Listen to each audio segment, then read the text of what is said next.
Hello बच्चों, तो next हमारा टॉपिक है predicting hybridization and geometry and shape of the ions. ठीक है, ओके।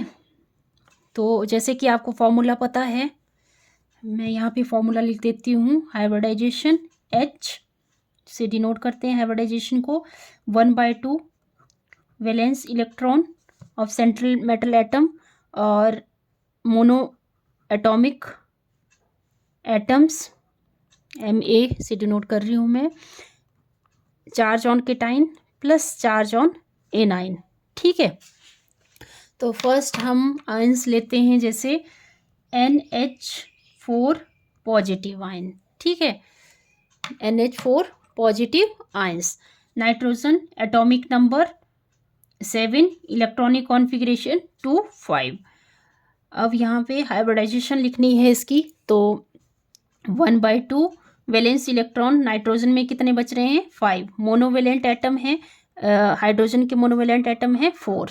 ठीक है, कितने हैं 4, क्योंकि हाइड्रोजन क्या है, मोनोवेलेंट एटम है ना, 4। और फिर है चार्ज ऑन केटाइन। केटाइन का मतलब होता है प्लस का चार्ज। ठीक है, यहाँ पे प्लस चार्ज मतलब केटाइन। तो यहाँ पे कितने हैं 1, और चार्ज ऑन एनाइन, एनाइन का 0 चार्ज है।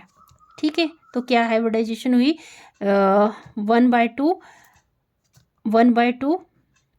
9 - 1। ठीक है, 9 - 1 मतलब 1/2 8, तो 2 4 ज़ा 8। कितनी हाइब्रिडाइजेशन हो रही है इसमें, एक तो s ऑर्बिटल पार्टिसिपेट कर रहे हैं और 3 p ऑर्बिटल पार्टिसिपेट कर रहे हैं, तो sp3 हाइब्रिडाइजेशन हो रही है। sp3 हाइब्रिडाइजेशन का मतलब है ये कैसी ज्योमेट्री है, टेट्राहेड्रल। कैसी ज्योमेट्री है, टेट्राहेड्रल।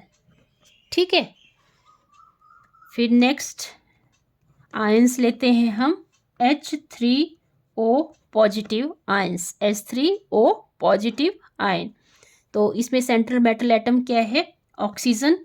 ऑक्सीजन का एटॉमिक नंबर होता है 8, electronic configuration 2 6, outermost shell में इलेक्ट्रॉन 6। तो हाइड्रोजन का पता है आपको, एटॉमिक नंबर 1 होता है, और कितने मोनोवेलेंट एटम है ये, तो 1/2 हाइब्रिडाइजेशन क्या आ जाएगी 1/2। और valence electron, central metal atom oxygen है, तो वैलेंस इलेक्ट्रॉन कितने होंगे 6, प्लस मोनोवेलेंट एटम कितने हैं यहाँ पे 3। चार्ज ऑन केटाइन, केटाइन के ऊपर चार्ज क्या है 1, प्लस और एनाइन क्या है 0। तो क्या आ जाएगी 1/2 9 - 1। ठीक है, 9 - 1, तो ये भी क्या आ जाएगी ज्योमेट्री इसकी 8/2। 8/2 मतलब 4। ठीक है, हाइब्रिडाइजेशन मतलब S के 3, S और P के 3 ऑर्बिटल पार्टिसिपेट कर रहे हैं, और हाइब्रिडाइजेशन क्या हो रही है sp3 हाइब्रिडाइजेशन। पर जैसे हम देखो ऑक्सीजन का शेप बनाते हैं ऐसे, हाइड्रोजन जैसे मैंने लेविस स्ट्रक्चर में भी बताया आपको, तो 1 2 3 4 5 6 7 8, इसमें क्या है एक लोन पेयर है।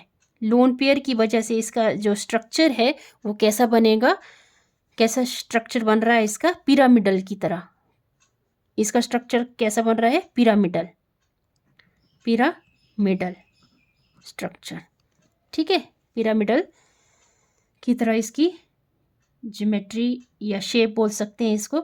ठीक है, फिर है NH3 प्लस, कार्बोकेटाइन जिसको बोलते हैं। हाइब्रिडाइजेशन लिखेंगे इसकी, तो कार्बन का एटॉमिक नंबर, कार्बन का एटॉमिक नंबर कितना होता है 6, electronic configuration 2 4, outermost shell में इलेक्ट्रॉन 2, तो 4 प्लस मोनोवेलेंट एटम कितने हैं 3, चार्ज ऑन केटाइन कितना है 1, और एनाइन के ऊपर 0 चार्ज है, तो 4 + 3 7, 7 - 1 6, सो 6/2, 2 3 ज़ा 6, मतलब एक s ऑर्बिटल और 3 नहीं 2 p ऑर्बिटल, एक s ऑर्बिटल और 2 p ऑर्बिटल पार्टिसिपेट करेंगे, तो क्या हाइब्रिडाइजेशन हो जाएगी sp2 हाइब्रिडाइजेशन।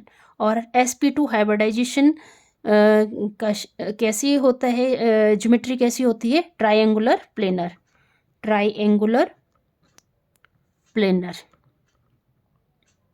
ठीक है, ट्रायंगुलर प्लेनर। ओके, तो नेक्स्ट ले लेते हैं हम फोर्थ केस। फोर्थ केस में ले लेते हैं अब A9 का केस। NO3 नेगेटिव, nitrogen atomic number 725, outermost shell में इलेक्ट्रॉन 5, तो 1/2, वैलेंस इलेक्ट्रॉन कितने हैं 5, ठीक है। मोनो, ये ऑक्सीजन क्या है, डाइवेलेंट है, तो मोनोवेलेंट एटम 0।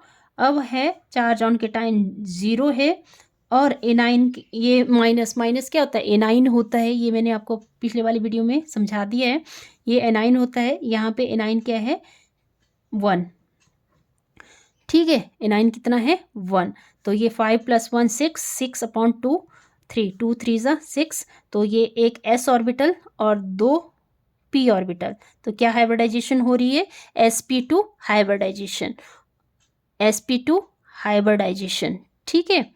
और इसकी जो ज्योमेट्री है वो क्या होगी, सेम ऐसी ही होगी, ट्रायंगुलर प्लेनर, ट्रायंगुलर प्लेनर, यहाँ लिख लेती हूँ मैं, ट्रायंगुलर प्लेनर, ठीक है। नेक्स्ट केस है CO3 2 negative, CO3 2 negative, carbon का एटॉमिक नंबर 6, इलेक्ट्रॉनिक कॉन्फ़िगरेशन 2 4, तो 1/2, इसमें मोनोवेलेंट कार्बन के सेंट्रल मेटल एटम है, और वैलेंस शेल में कितने इलेक्ट्रॉन है इसके 4, और ऑक्सीजन क्या है, मोनोवेलेंट है, 0 लगा दिया, और चार्ज ऑन केटाइन 0 है, और चार्ज और A9 कितने हैं यहाँ पे देखो 2 है, 2 है ना, तो क्या हो गया 4 + 2 6, 6/2 3, 2 3 ज़ा 6, तो यहाँ पे हाइब्रिडाइजेशन क्या हो गई, मतलब एक s ऑर्बिटल और 2 p ऑर्बिटल इसमें पार्टिसिपेट कर रहे हैं, तो हाइब्रिडाइजेशन हो जाएगी इसकी sp2 हाइब्रिडाइजेशन, और सेम यही ज्योमेट्री बनेगी इसमें, ट्रायंगुलर प्लेनर, ठीक है, triangular planar. Okay, next case ले लेते हैं SO4 2 नेगेटिव, SO4 2 नेगेटिव, तो ऑक्सीजन का एटॉमिक नंबर 16 2 8 6, आउटरमोस्ट शेल में 6 इलेक्ट्रॉन, तो 1/2, सल्फर क्या है, सेंट्रल मेटल एटम है, आउटरमोस्ट शेल में इलेक्ट्रॉन 6, ऑक्सीजन क्या है, डाइवेलेंट है, तो यहाँ मोनोवेलेंट एटम नहीं है, सो 0, चार्ज ऑन केटाइन 0, और चार्ज और A9 कितने हैं यहाँ पे 2, ठीक है, 4 + 6 8, 8/2 4, मतलब एक s ऑर्बिटल इसमें पार्टिसिपेट कर रहा है, और 3 p ऑर्बिटल, तो इसकी हाइब्रिडाइजेशन हो जाएगी sp3 हाइब्रिडाइजेशन, ठीक है। और ज्योमेट्री क्या बन जाएगी इसकी, टेट्राहेड्रल ज्योमेट्री, ठीक है, टेट्राहेड्रल ज्योमेट्री। ओके, चलो एक और केस कर लेते हैं, अमोनिया का केस कर लेते हैं,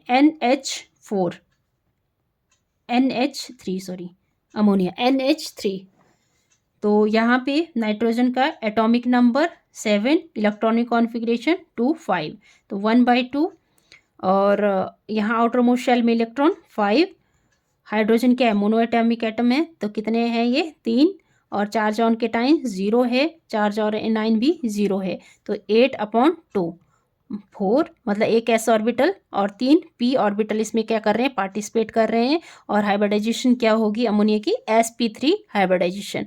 पर देखो यहाँ पे अमोनिया 3 तो इसके बॉन्ड बन जाते हैं, ये मैंने लेविस स्ट्रक्चर में आपको समझा दिया है, 3 इसके बॉन्ड बन जाते हैं, एक लोन पेयर बन जाते हैं, तो इसकी ज्योमेट्री थोड़ा डिस्टॉर्टेड हो जाती है, तो इसकी ज्योमेट्री बन जाती है पिरामिडल की तरह, pyramidal geometry. Okay, I hope आपको समझ आया होगा, वीडियो समझ आया तो प्लीज़ चैनल को लाइक करो, शेयर करो, सब्सक्राइब करो ज़्यादा से ज़्यादा। Thank you.